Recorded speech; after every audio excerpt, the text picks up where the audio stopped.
اوعى تزعل، اوعى تزعل اي حد بيتفرج عليا دلوقتي، انا جاي اشارككم برساله كده سريعه مع بعضينا. اوعى تزعل. انا وانا صغير حصل لي موقف كده، الموقف ده كان مؤثر فيا لغايه من اول امبارح بالظبط. الموقف ده كان بقاله بتاع 13 14 سنه مؤثر فيا لغايه امبارح بس بالليل، لغايه امبارح بالليل، وابتديت ان انا اعرف الحقيقه ايه.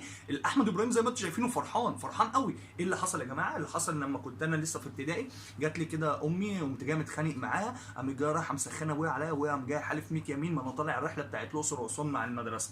طب ليه يابا؟ ما انا كنت خلاص طالع. مفيش، انسى ان انت تطلع. انا بقيت عايز اروح انتقم من ابويا وامي باي طريقه. هو انتوا ليه ما تعملوا فيها كده؟ واصحابي طالعين وبتاع. واكتر حاجه نرفزتني اكتر، جالي الواد وائل بتاع ثالثه تاني، قال لي يا احمد ده احنا اتبسطنا واتظبطنا على الاخر، والرحله دي كانت جامده قوي. انت متخيل انا كان شكلي عامل ازاي اصلا؟ وكل ده بقى انا حزين اصلا وزعلان، انا عندي عقده من صغري لغايه النهارده بقى ما عرفت الخبر ده خلاني فرحان فرحه الفلاح اللي جاموسته عشرت. انتوا متخيلين الفرحه عامله ازاي؟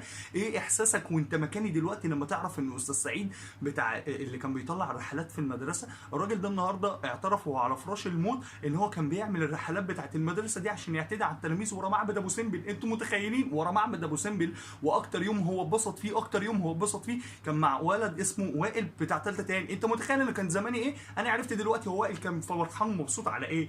الله يرحمك ياما، كان زمانه دلوقتي مبسوط مع احمد ابراهيم ثالثه رابع. احمد ابراهيم ثالثه رابع.